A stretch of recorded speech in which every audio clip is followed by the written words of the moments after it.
Nos travaux pour cette journée avec vous, Monsieur Nicolas Besson, procureur de Marseille, mais ici en tant que représentant des procureurs donc de la République. Donc merci.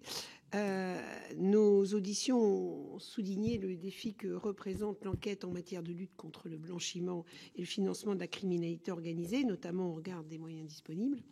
Cette question vous affecte donc directement, de même que celle des moyens accordés à la justice. Il a été aussi indiqué que le droit français, au travers notamment de la présomption de blanchiment, dont on nous a beaucoup parlé, dispose de moyens importants pour lutter contre ce phénomène. Enfin, il nous a été suggéré que c'est une approche en termes de réseau criminel qui serait utile, plus qu'une approche par infraction. Voici donc plusieurs sujets sur lesquels nous souhaitons avoir votre point de vue au regard de votre pratique quotidienne. Avant de vous céder la parole, je vous indique que cette audition fait l'objet d'une captation et d'une diffusion en direct sur le site internet du Sénat et qu'un compte-rendu sera publié. Enfin, je rappelle pour la forme qu'un faux témoignage devant notre commission d'enquête serait passible des peines prévues aux articles 434, 13, 14 et 15 du Code pénal. Je vous invite donc à prêter serment, de dire toute la vérité, rien que la vérité. Monsieur Besson, levez la main droite et dites « je le jure ». Je vous remercie. Je vous propose de faire une présentation liminaire et ensuite de passer la parole à notre rapporteure, Madame Nathalie Goulet. Oui, oui, ça fonctionne. Alors, je suis effectivement procureur de la République de Marseille, mais j'interviens au titre de la Conférence nationale des procureurs de la République, dont je fais partie du conseil d'administration. Donc, je parle effectivement au nom de la conférence, qui ne parle pas au nom de tous les procureurs, mais qui les représente, puisque je crois que 80% des procureurs sont adhérents à la commission. Donc il faut que la problématique pour les juridictions et pour les parquets en particulier est différente naturellement en fonction de la taille de la juridiction, puisqu'on peut quand même distinguer, on va dire, des juridictions de petite taille, nous en parlerons, les services enquêteurs dédiés à la matière économique et financière sont peut-être insuffisants. Ensuite, les juridictions de taille moyenne, pour lesquelles il va falloir qu'ils puissent, au sein des parquets, dégager des moyens pour mener ces enquêtes longues et complexes. Puis ensuite, les grosses juridictions, et plus particulièrement les juridictions interrégionales spécialisées. Marseille en fait partie, mais il y a Rennes, Lyon, Fort-de-France ou Lille. Plus, naturellement, nous avons des procureurs spécialisés à compétences nationales, le PNAT, dont d'ailleurs quand on a le GAFI, le PNAT ne saisit pas grand-chose, ne remonte pas beaucoup les circuits de blanchiment, mais une des objectifs, c'est aussi d'éviter par le blanchiment le financement du terrorisme. Et puis vous avez naturellement, mais je suppose que vous l'avez entendu, le procureur national financier, où eux, c'est naturellement leur cœur de métier. Puis actuellement une Jumelco à Paris, et puis c'est d'une brûlante actualité, puisque je crois que le texte a été adopté à l'unanimité par le Sénat et devrait l'être, en fait. En tout cas, nous, les praticiens procureurs de la République, nous l'espérons, puisque c'est vraiment un texte qui va nous permettre d'avancer. Le futur parquet national anti-lutte contre la criminalité organisée. De manière liminaire, et puis après je répondrai à vos questions, le blanchiment est une infraction secondaire et qui va... ces circuits, les personnes qui vont fournir les moyens ne sont peu regardants sur les infractions qui sont commises. C'est-à-dire que le blanchiment peut couvrir le blanchiment d'infractions financières, d'abus de biens sociaux, de fraude fiscale, de corruption, enfin des choses du financier qui vient au soutien d'infractions financières. Mais également, ces personnes-là ne sont peu regardantes et leur profession, c'est de blanchir le produit du crime. Et donc, on a la problématique du crime organisé. Et c'est peut-être le sujet le plus prégnant actuellement. Et votre commission est dans le droit fil et dans le prolongement de la commission sur la lutte contre le narcotrafic, puisqu'effectivement, là aussi je pourrais vous parler en qualité d'ancien directeur de la GRASC. Nous savons que le produit du trafic de stupéfiants rapporte entre 3 et 6 milliards d'euros, en tout cas le chiffre d'affaires en France. La GRASC est un système assez efficace, mais nous savons exactement ce que nous rapportons du produit des infractions à la législation sur les stupéfiants, puisqu'il y a un fonds de concours fléché et tout va sur le fonds de concours 1000 DK.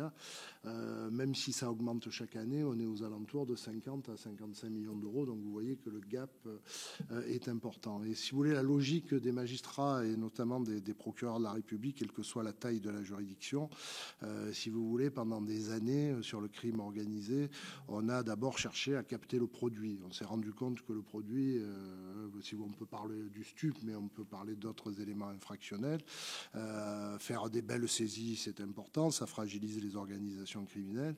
Et puis il y a eu une évolution, y compris avec le ministère de l'Intérieur. On a fait naturellement les mêmes constats, qu'il fallait saisir le produit du produit, donc création de la GRASC, etc. Mais ça, c'est pas suffisant en réalité.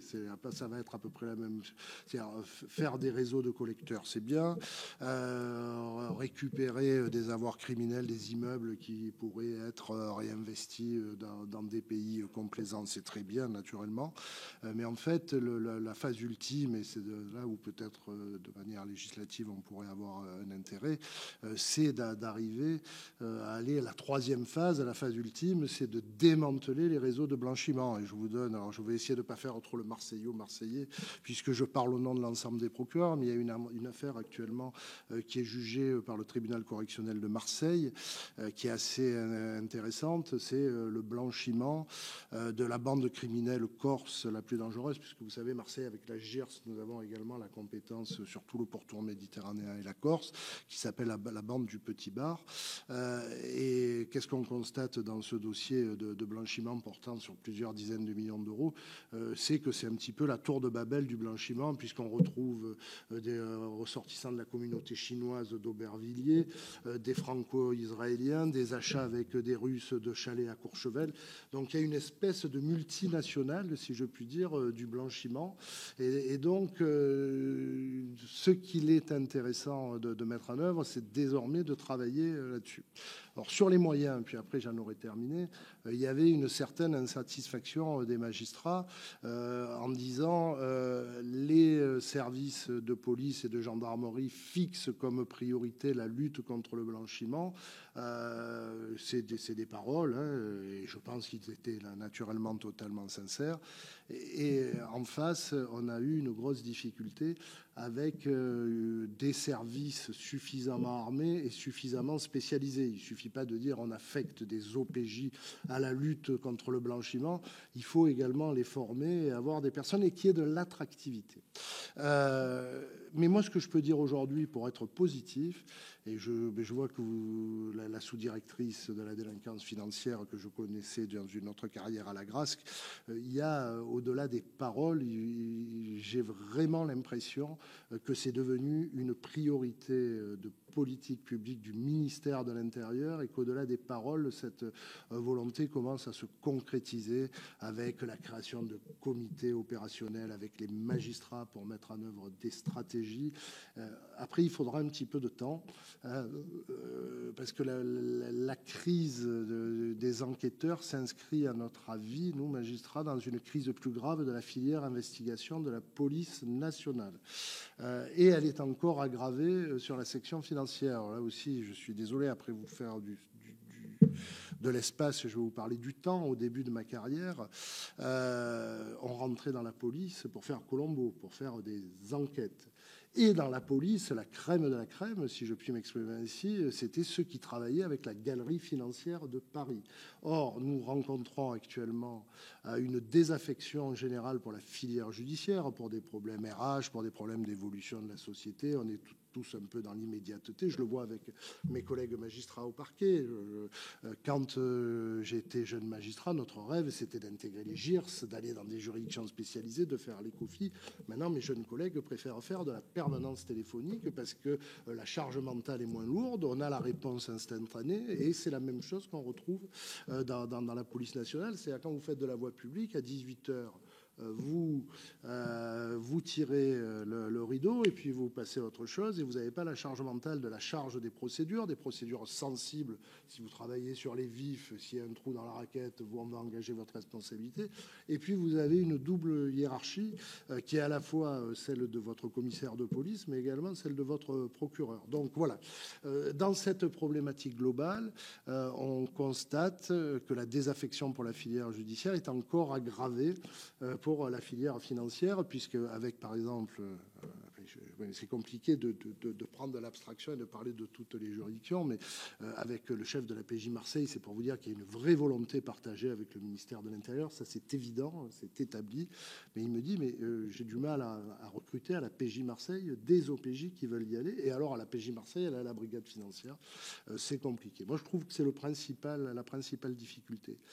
Sur l'arsenal législatif, puisque je balaye rapidement vos questions, l'arsenal législatif, il est assez complet. Nous avons d'ailleurs été évalués par le GAFI, qui a trouvé que nous avions quand même un système assez robuste de lutte contre le blanchiment. Il est tellement avancé que parfois nous avons des difficultés dans le cadre d'exécution de commissions rogatoires internationales ou de demandes d'embauche. L'absence de double incrimination, par exemple, les Suisses, le concept, alors qu'il y a eu une très forte évolution, ça aussi, je tiens à le dire. Et, il y a une vingtaine d'années, pour avoir un retour de commission rogatoire des Suisses, c'était compliqué. Là, ils sont tout à fait coopérants et nous partageons les mêmes objectifs et nous avons la même déontologie avec les magistrats suisses. Mais eux, ils me disent la présomption de blanchiment, c'est pas tellement dans leur pratique, c'est pas dans leur législation, et ils ont beaucoup de difficultés à le comprendre. Dernière difficulté, si on veut vraiment aller au cœur et remonter, il y a des États naturellement, je ne veux dire pas qui font leur fortune, mais en tout cas qui bénéficient, soit parce qu'ils sont des paradis fiscaux, soit parce qu'ils vont permettre d'ouvrir des sociétés écrans, soit parce que leur système économique est basé sur le blanchiment de la terre entière. Et là, naturellement, la coopération est plus complexe. Mais je pense que je ne suis pas le seul à vous l'avoir dit. Voilà ce que je voulais vous dire de manière liminaire. Après, je peux répondre à toutes vos questions. Puis si vous ne m'arrêtez pas, je peux vous en parler pendant 1 heure parce que ces sujets m'intéressent. Un rapporteur aussi, beaucoup, et nous tous. Nathalie, peut-être. Oui, écoutez, merci beaucoup pour ces propos introductifs. Vous l'avez noté, notre commission d'enquête s'inscrit dans la suite de la commission d'enquête sur les narcotrafics, qui est quand même une success story du Sénat. Très bonne commission d'enquête, très bonne proposition de loi, votée à l'unanimité. Le texte a été voté encore hier, donc la commission mixte paritaire a rendu sa version définitive. Donc on est, mais le narcotrafic n'est pas la criminalité organisée, loin de là. Et donc, notre commission d'enquête a précisément comme vocation de prendre cette criminalité organisée, d'essayer de voir quels sont les outils et les failles, évidemment, ainsi que la violation des sanctions internationales, qui d'ailleurs recoupent finalement les mêmes procédés. Vous avez parlé de territoires non coopératifs. On sait très bien que les réseaux de criminalité organisée utilisent les failles à la fois de la fraude et de l'évasion fiscale et des pays qui ne sont pas coopératifs. Donc moi, j'aurais plusieurs questions à vous poser sur des outils, parce que c'est vrai que le texte sur les narcotrafics donne désormais des outils très importants, mais ce ne sont peut-être pas les seuls. Moi, j'aimerais vous interroger sur certaines préconisations. Je pense notamment aux entreprises éphémères qui, dans le dispositif, constituent de façon régulière des vecteurs de fraude, des vecteurs de blanchiment. Et donc, le Conseil national des greffes a fait un certain nombre de propositions. J'aimerais votre avis et éventuellement quelques préconisations sur ces entreprises éphémères qui, de façon absolument évidente, sont des vecteurs de criminalité.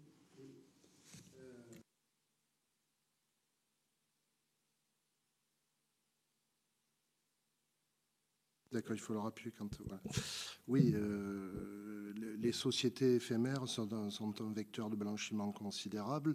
Je ne peux pas trop rentrer dans les détails puisque cette audition est publique, mais pour vous indiquer que dans le prolongement d'une circulaire de la DACG, une pratique mise en œuvre initialement par le parquet de Paris, puis ensuite par le parquet de Marseille, nous essayons de percer les galaxies des sociétés éphémères. Et ce que je peux vous dire, c'est effrayant. Donc c'est un sujet majeur. Nous saisissons tous les jours à Marseille, dans le cadre d'enquêtes très simples, très rapides, plusieurs centaines de milliers d'euros sans que personne ne fasse un quelconque recours. Ce qui nous laisse à penser la masse financière qui sont en jeu. Dans le base de cette circulaire, moi, alors je ne sais pas si c'est du niveau législatif ou si c'est au niveau de la DACG, si tous les parquets se lançaient par de simples réquisitions assez rapides qui ne mobilisent pas beaucoup de services enquêteurs par une base de critérialisation, hein, c'est-à-dire les choses assez simples, soit des faux documents, les deux éléments, les deux vecteurs de signalement et qui nous permettent de travailler, c'est comme vous l'avez dit, les greffes des tribunaux de commerce, mais également TRACFIN qui a en plus cette arme supplémentaire qui va leur permettre de bloquer les comptes en banque automatiquement. Donc vous faites donc qu'est-ce qu'on regarde? Mouvements atypiques, raisons sociales et mouvements financiers sans aucun lien, transfert à l'étranger, fausses pièces d'identité qui sont soumises, et là vous y allez, vous commencez à faire des saisies.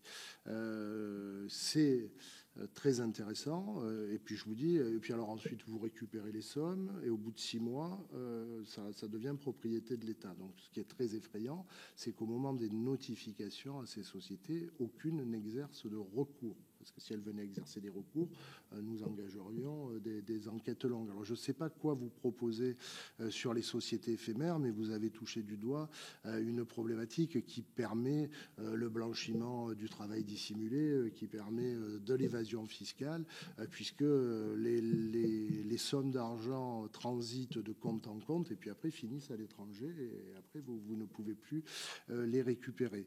La deuxième chose, comment il faut que nous trouvions un cadre juridique, hein, nous ne sommes pas des flibustiers, on ne va pas à l'assaut, c'est la présomption de blanchiment qui nous permet d'aller au bout, puisqu'on estime que les conditions de la création de cette société sont en elles-mêmes, et les mouvements atypiques qui circulent sur les comptes bancaires nous permettent de justifier d'aller voir notre juge des libertés de la détention pour qu'il nous accorde une autorisation du saisie du solde du compte bancaire. Le risque, c'est que là, vous restez là aussi encore à l'écume des jours. En réalité, on sait très bien, je vais améliorer mon chiffre de saisie et de confiscation, Paris de la même manière.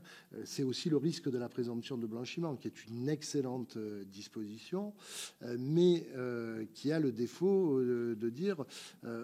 au-delà de ce que je vous disais au début de mon propos, mais j'ai pas de baguette magique, et si vous êtes les législateurs, et vous avez peut-être plus d'idées que moi, c'est de dire nous faciliter le travail pour, derrière le blanchiment, remonter, c'est ce que vous me disiez dans votre propos initial, sur les organisations criminelles.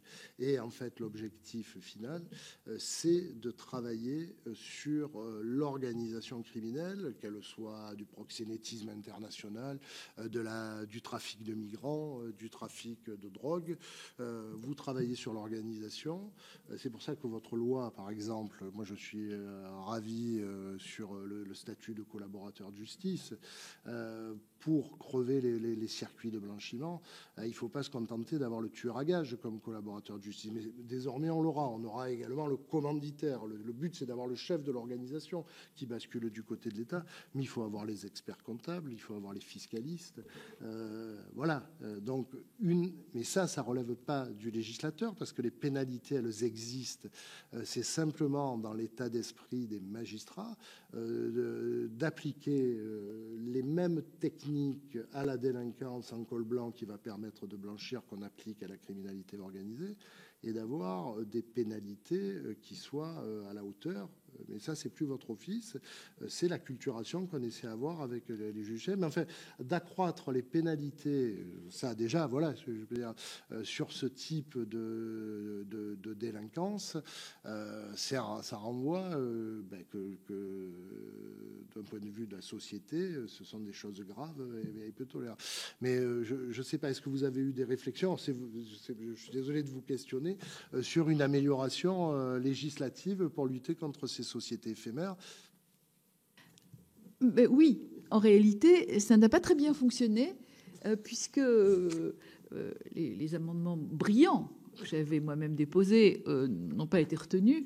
Ils émanaient notamment du Conseil national des greffes, donc on va pouvoir échanger là-dessus, avec un pouvoir supérieur donné aux greffes pour le contrôle des pièces d'identité, notamment étrangères, parce qu'une fois que la société est ouverte, elle est dans le circuit et on est en ex post. Nous, ce qu'on essaye de faire, c'est du ex ante. Et puis, de reprendre un certain nombre de critères, dont la Banque Carrefour, des entreprises belges, avec des critères qui sont, par exemple, la néobanque, la domiciliation bancaire, la domiciliation du siège dans une domiciliation. C'est-à-dire que tous ces critères qui sont des critères fragiles, à partir du moment où ils sont cumulatifs, devrait être une présomption d'entreprise éphémère.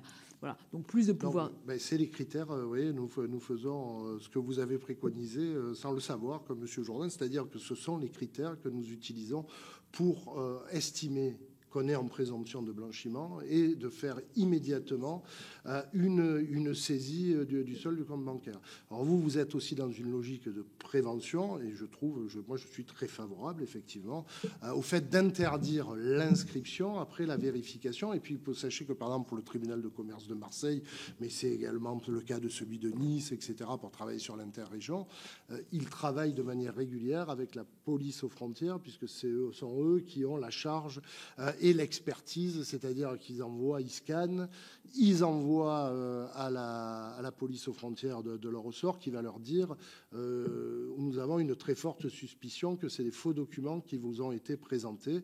Donc à ce stade-là, votre idée, c'est de leur donner ce pouvoir un petit peu d'investigation et d'interdiction d'inscription.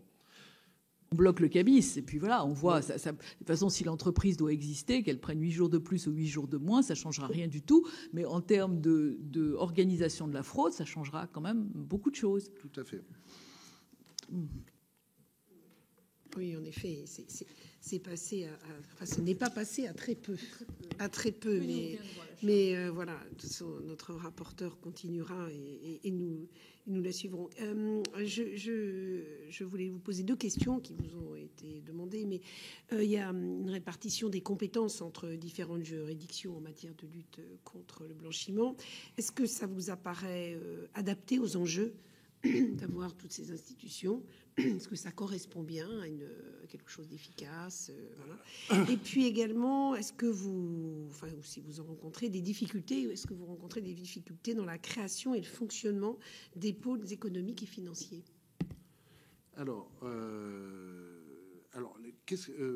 Concernant l'architecture globale, donc vous avez la juridiction, on va dire, infraGIRS, qui peut être une juridiction du groupe 2, 3, 4 ou même des groupes 1, qui ont vocation à traiter dans le cadre de leur contentieux général, avec ce que je vous indiquais dans mes propos liminaires, une grosse difficulté pour les petites juridictions du groupe 3 et du groupe 4 à se lancer dans des affaires de blanchiment qui vont, tant en termes d'audiencement que de compétences, ils vont avoir quelques difficultés. Pour pallier ces difficultés, il existe au niveau interrégional des GIRS, où effectivement la problématique, vous savez qu'elle a 2 aspects. La GIRS, elle a un aspect GIRS criminalité organisée et GIRS économique et financière. Les petites GIRS, entre guillemets, les magistrats font à la fois le financier et le crimorgue. Rennes, par exemple, ou Nancy, c'est comme ça. Les plus grosses GIRS, type Marseille, Paris ou Lille, vous avez des magistrats qui font de la GIRS crimorgue, parce qu'il y a beaucoup de matière, et de la GIRS économique et financière. Le regret qu'on peut avoir, c'est que les GIRS ont plutôt été créés pour lutter contre la crimorgue, alors que tout est lié. Donc le moyen de pallier cette difficulté, c'est de créer ce qu'on appelle des dossiers éco-crime. c'est-à-dire de travailler ensemble l'aspect organisation criminelle et l'aspect blanchiment de l'organisation criminelle. La deuxième difficulté, mais moi je suis pas là pour me plaindre sur les moyens, mais la réalité, c'est que les GIRS, pour garder leur spécificité, leur efficacité, leur plus-value, ne doivent pas pallier le fait qu'une juridiction de privat va se retrouver avec une fraude monumentale et un processus de blanchiment derrière. On n'est pas là pour pallier les carences. On doit prendre les dossiers en fonction de leur grande complexité. Donc, sur l'échelon initial, c'est les arbitrages qui sont faits. Je sais que les petites ou moyennes juridictions sont totalement embolisées et c'est une très bonne chose, mais ça ne leur permet pas de tout traiter sur les violences intrafamiliales qui sont devenues une des priorités. Sur une juridiction comme Marseille ou pour Lille, on a quand même la capacité de dégager des moyens. Puis ensuite, vous avez les juridictions à compétence nationale. Le parquet national financier est incontestablement une grande réussite pour remonter sur les circuits de blanchiment internationaux et complexes.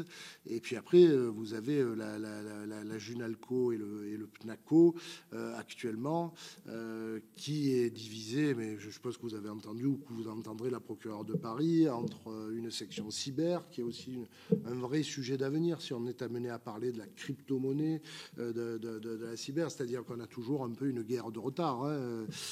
C'est pour ça aussi que le dossier coffre qui a fait beaucoup couler d'encre, le jour où on a un coup d'avance, ça serait bien de ne pas le cramer, si je puis me permettre cette expression triviale, immédiatement en ouvrant au contradictoire. C'est juste ça, hein, votre idée de dossier coffre, en tout cas que les procureurs nous partageons. Mais je referme cette parenthèse. Oui, avec la problématique globale qui est un peu la même que celle des services enquêteurs, la sphère financière a été peut-être pendant quelques années le parent pauvre par rapport à la lutte contre la crime orgue. Or, tout est lié. Vous pouvez arrêter toutes les tonnes, incarcérer tous les dealers, même les chefs de réseau. On le voit bien, c'est l'assèchement financier, la remontée des circuits de blanchiment qui permettra de porter des coups rudes, sinon définitifs, à cette délinquance. Est-ce que j'ai répondu à peu près à votre question ? Mais par contre, vous disiez les pôles financiers. Qu'est-ce que vous entendez par pôle financier ? Parce que des pôles économiques et financiers, il n'y en a plus que deux. Depuis la création du PNF, c'est celui de Bastia et celui de Nanterre, pour deux raisons particulières. Un, parce qu'on est dans une zone clairement mafieuse, et l'autre, parce que je pense qu'il y a tous les sièges sociaux des grandes sociétés françaises, et c'est pour ça qu'il y a la création du PNF. Ensuite, c'est la capacité pour des juridictions même importantes, puisque moi j'ai exercé à Toulon, mais à Orléans, je sais pas moi, à Nantes, c'est la capacité à sanctuariser des magistrats spécialisés, à la fois au niveau du siège jugement, parce que si vous n'avez pas des spécialistes, on va être très déçus à la fois en termes de condamnation et de pénalité, parce que ce sont des infractions un petit peu complexes, mais également de magistrats instructeurs et de parquetiers spécialisés. Ça, c'est un véritable sujet. Justement, ça embraye tout à fait sur la question que je voulais vous poser, parce que au stade où on est notre commission d'enquête, on a déjà eu beaucoup d'auditions, et donc c'est important d'avoir votre sentiment sur un certain nombre d'idées et d'auditions qu'on a déjà eues, de façon à nous conforter ou nous donner d'autres avis, notamment sur les questions de formation. Est-ce que vous considérez que les formations sont suffisantes ? Est-ce que vous considérez qu'elles doivent être améliorées ? Vous avez parlé de la cybercriminalité ou des cryptoactifs. Est-ce que vous pensez que de ce point de vue-là, il faut évidemment améliorer encore les formations ? Et puis, évidemment, juste le stade ultérieur, c'est évidemment le recrutement. Puisque à de très nombreuses reprises, on nous a fait part de difficultés au niveau des effectifs.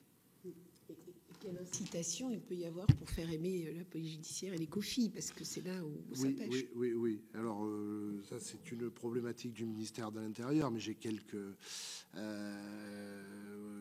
nous avons quelques idées, en tout cas.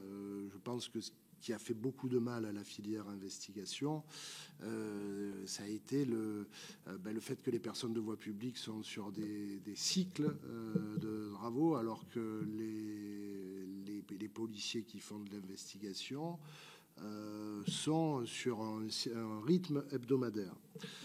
Donc ça, c'est assez mortel, hein, puisqu'ils regardent le travail de leurs camarades. Il y a eu aussi une problématique, mais enfin, tout ça, je pense que les policiers pourront beaucoup mieux vous en parler que nous. La deuxième difficulté, c'est cette problématique des heures supplémentaires. Vous aviez des passionnés, tout ça est terminé, c'est totalement perdu pour nos policiers. Donc voilà, et puis effectivement, moi je pense, mais alors bon, là c'est vraiment un discours de boomer, j'ai honte, mais qu'il y a aussi une question un peu générationnelle, quoi. C'est-à-dire que, comme je vous le disais, on retrouve peut-être les mêmes choses auprès des magistrats, c'est-à-dire un travail de police judiciaire de manière générale, c'est un travail de bénédictin, et alors dans la sphère financière, c'est aride. Donc, en ce qui concerne, oui, la police, est-ce que d'abord, je crois que la gendarmerie, pour régler un petit peu la difficulté, impose de passer le bloc OPJ pour obtenir peut-être une avancée de carrière plus rapide et des avantages financiers. Il me semble que la police, il faut que cette carotte financière existe. Donc bon, mais enfin, je parle d'un sujet que je maîtrise beaucoup moins que les policiers. Concernant les magistrats, c'est évident qu'il faut une filiarisation et une rétribution des personnes qui vont faire de la crimorgue, puisque maintenant ceux qui font de la crimorgue, ils sont sujets à des pressions, à des menaces lourdes. Il faut créer des sortes de carrières, et là ça pose un problème par rapport à notre corps et à l'idée très forte imprégnée chez les magistrats de l'égalité de carrière. Et puis pour l'autorité de nomination politique, le ministre de la Justice, vous avez un Conseil supérieur de la magistrature alors on a maintenant, vous savez, la possibilité de faire des appels à candidature sur des postes profilés qui vous permet d'éviter et qui vous permet, mais dans certaines limites, de ne pas faire, c'est celui qui a le plus d'ancienneté qui va avoir le poste. Donc vous faites il y a souvent des appels. Un de mes procureurs adjoints est susceptible de me quitter en septembre. C'est justement celui qui est en charge de l'économique et financier des pôles spécialisés, puisqu'à Marseille on a un pôle santé publique. Il y aura très vraisemblablement un appel à candidature profilée. Mais l'idée qui n'est pas encore rentrée dans les mains, c'est d'arriver d'un point de vue statutaire à faire des filières et de dire vous faites une carrière de spécialiste, c'est-à-dire vous êtes le spécialiste de la crimorgue ou de l'écophi du tribunal de Toulon. Ensuite, vous avez vocation à prendre votre grade comme vice-procureur, par exemple, à la GERS de Marseille. Puis après, il ne faut pas trop rester toujours au même endroit. Donc, avoir un stimuli pour peut-être après diriger la GERS de Rennes et puis faire un passage au PNACO, à la Junalco ou au PNF. Vous voyez, avoir un corps de magistrats spécialisés en la matière. Et donc, qui aurait à subir des obligations de formation très lourdes, très qualifiantes. L'ENM, je ne sais pas là si vous les avez entendus, ils ont une gamme, je pourrais, si vous êtes intéressé, vous l'envoyer en pièces jointes. Là, il y a un vrai travail, un vrai investissement, puisque vous avez ce qu'on appelle le cycle CADEFI, c'est-à-dire obtenir une formation diplômante en matière financière. Donc il y a cette volonté, puisqu'on ne peut pas te dire bon on va faire du financier, sinon c'est la pédagogie par l'échec. Pour la police nationale, alors après c'est aussi le problème des formations initiales. Nous avons besoin de mobiliser, puisqu'on va avoir en version naturellement une augmentation des effectifs de magistrats. La première partie de la formation doit être une formation assez généraliste. C'est dans le cadre... Mais, je vous en parle en tant que directeur de la GRASC, l'ENM ne voyait pas l'intérêt dans la formation initiale des magistrats de nous faire intervenir. On a intervenu pour les préaffecter. Et alors que moi je leur dis, même pour un juge civiliste qui va faire du divorce, des référés dans la propriété, il va siéger régulièrement, sauf s'il est dans une très grande juridiction, dans des audiences où ils vont à connaître. Il faut qu'il y ait cette acculturation et ce goût. Donc peut-être dès la formation initiale, des policiers, à minima des officiers de police et des commissaires de police renforcés pour que les gens ne soient pas effrayés par cette matière et pour susciter un certain nombre d'adhésions. Et on peut dire la même chose sur les magistrats. Après, très sincèrement, la gamme de l'ENM en matière ECOFI est très riche. Voilà. Après, est-ce qu'il ne faudrait pas, dans le cadre de cette filiarisation, imposer à ceux qui veulent prétendre à ce type de poste, ce type de formation? Mais si vous leur imposez une formation qualifiante initiale, il faut qu'il y ait une carotte derrière. Et l'idée, c'est peut-être d'avoir, en tout cas s'ils le méritent et s'ils font l'affaire, une progression de carrière plus rapide, ce qui est un peu compliqué parfois dans la magistrature. Voilà. Parce que vous voyez, l'idée, une fois qu'on a repris la ligne de la criminalité organisée, et afin d'améliorer et de faire des propositions, on arrive évidemment à l'amélioration des dispositifs concernant les magistrats, le parquet, etc. C'est normal. De même qu'on peut aussi se poser la question de la création du parquet criminalité organisée. Comment est-ce que ça va concourir avec la Junalco? Est-ce qu'on n'a pas là une difficulté De ce que j'ai compris, le jour où le PNACO va être créé, il n'y aura plus de Junalco. Parce que sinon, vous avez une stratification supplémentaire. Le PNACO remplace la Junalco, et l'intérêt de la création du PNACO, c'est d'avoir un procureur autonome qui ne fait que ça. Alors que la Junalco étant rattachée au parquet de Paris, et la procureure de Paris, vous imaginez bien qu'elle n'a pas que la criminalité organisée à s'occuper. Enfin, c'est un poste monstrueux, si je puis m'exprimer ainsi, enfin très intéressant. L'idée, c'était une incarnation, une coordination, et quelqu'un qui ne fasse que ça. Je ne vois pas. Il y aura naturellement la GIRS de Paris qui sera maintenue, comme il y aura la GIRS de Marseille, celle de Lille. Mais le PNACO, ipso facto, j'ai cru comprendre, va entraîner la disparition de la Junalco. Je pense qu'il faudra s'assurer du tuilage, mais je n'ai pas de... de ce que j'ai vu, en tout cas, de la DSJ, je sais pas si on a parlé, ils font les postes supplémentaires qui vont être créés. Il y aura également un départ d'un certain nombre de magistrats de la Junalco, comme cela s'est passé avec la création du PNAT, le parquet antiterroriste. Beaucoup de magistrats qui étaient à la section, je crois que ça s'appelait C1 du parquet de Paris, la section antiterroriste du parquet de Paris, ont rejoint le PNAT à sa création. Est-ce que vous avez des préconisations à nous suggérer pour notre commission d'enquête? Est-ce que vous avez des suggestions qui n'auraient pas encore été exprimées et profiter de cette audition pour nous les communiquer?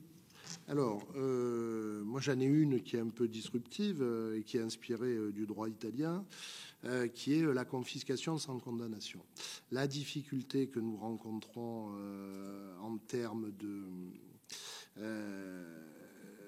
la grosse difficulté que nous rencontrons en termes économiques et financiers de manière générale et dans la lutte contre le blanchiment en particulier, c'est la durée des enquêtes.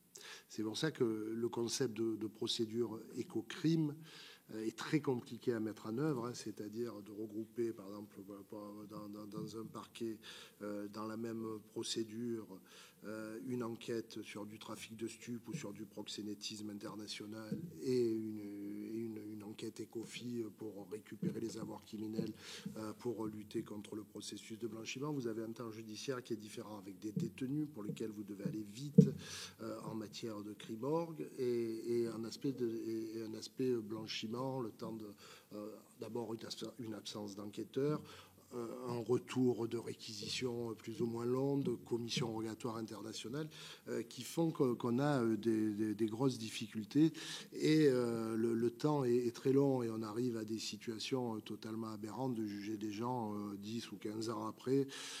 Donc la confiscation sans condamnation dans ce cadre-là, qui est inspiré du droit italien, c'est de dissocier le processus de confiscation des avoirs criminels issus du blanchiment de la condamnation pénale pour l'infraction matrice à l'origine du blanchiment. C'est ce que font les Italiens. C'est-à-dire, évidemment, il faut des règles garanties. Ça ne veut pas dire qu'il n'y a pas de juridiction qui intervient. C'est une juridiction ad hoc créée, qui est la chambre des confiscations.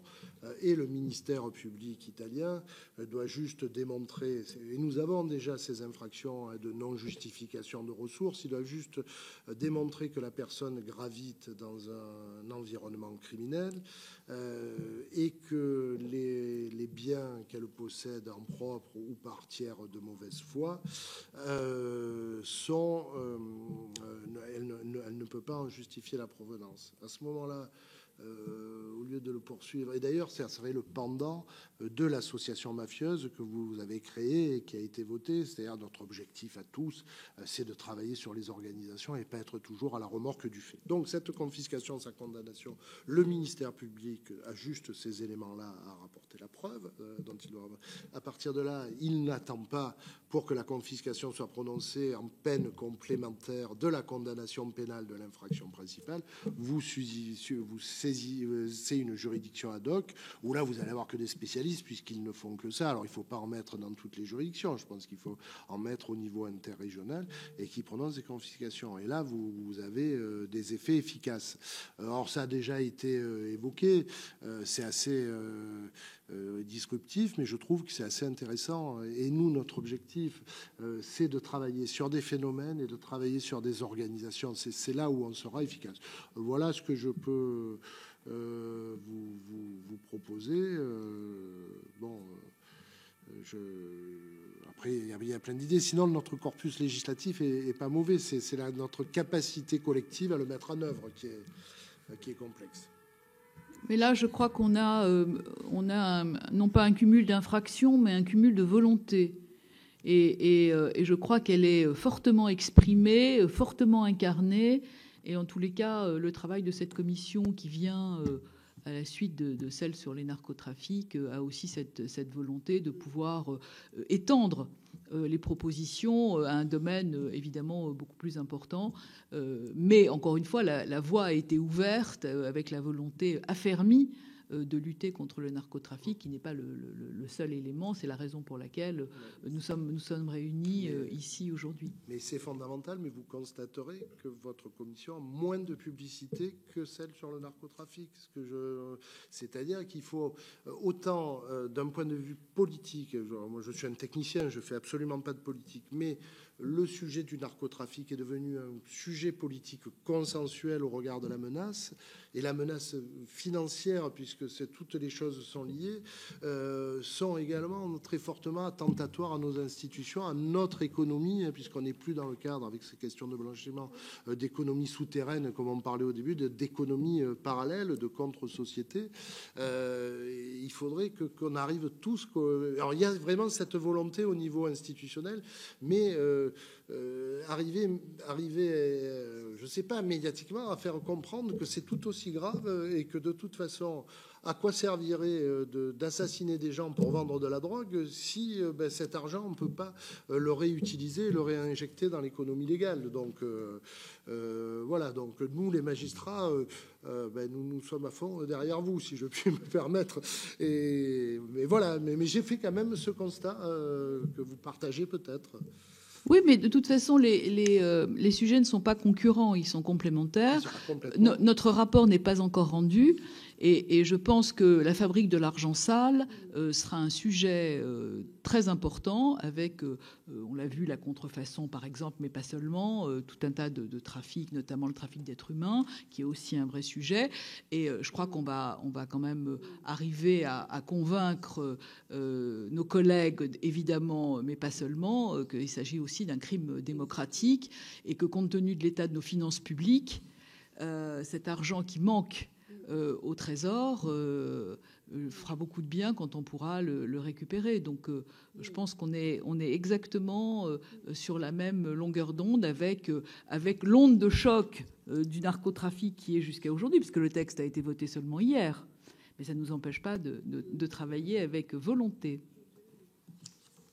Oui, en effet, je pense en effet, comme la rapporteure, que on parle beaucoup du narcotrafic, en effet, avec ce texte qui aujourd'hui passe à l'Assemblée nationale et devrait être voté, mais c'est un tout, et je pense qu'en effet, ça fera écho, et c'est complémentaire, mais il y aura aussi écho avec ce texte adopté, parce que ça va bien au-delà, en effet, du narcotrafic. Et puis, c'est vrai aussi que ça, c'est important, mais compte tenu, et comme l'a dit Madame Goulet, compte tenu de notre situation, d'abord de la violence que l'on a tous les jours en actualité, mais aussi compte tenu de la situation financière de notre pays, des difficultés que rencontrent nos concitoyens, eh bien de parler de toute cette fraude, de cette délinquance financière, des fraudes à l'aide sociale, des fraudes à l'aide, des subventions.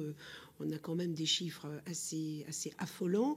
Eh bien, je pense que ça parlera à un moment ou à un autre aussi à la population. Et le rapport n'est pas rendu, mais c'est, je pense, un début de sensibilisation qu'il y aura avec cette commission, parce que c'est vraiment en écho et c'est au-delà du narcotrafic. Oui, bien sûr.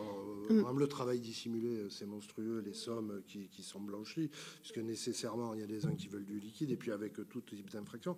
Et puis sur l'action publique, c'est-à-dire vos décisions politiques, dès lors que vous allez prendre des mesures fiscales incitatives, nécessairement, vous allez avoir des parasites qui vont détourner, et c'est quand même effrayant sur l'utilité, c'est-à-dire que vous allez faire sur le carbone, vous allez avoir, on a vu la formation, le président, donc vous voulez mettre en œuvre donc je ne peux que nous ne pouvons que partir. Nous serions avec des moyens adaptés, nous serions le bras armé de vos décisions pour éviter que ceux qui transgressent les règles les appliquent. Après, c'est toujours compliqué de demander des moyens supplémentaires dans notre situation financière, mais ça, après, c'est des arbitrages politiques de savoir où on met l'argent. Si vous moi, par exemple, pour vous donner un exemple, les effectifs du tribunal de Marseille, là, je parle plus au nom de la CNPR, ont été augmentés.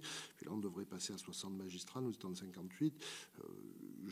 C'est ma priorité de politique pénale, puisque je vais créer une cellule anti-corruption pour prendre, et avec le blanchiment généré derrière. Voilà, je peux vous dire. Donc, les moyens supplémentaires seront bien employés, mesdames les sénatrices.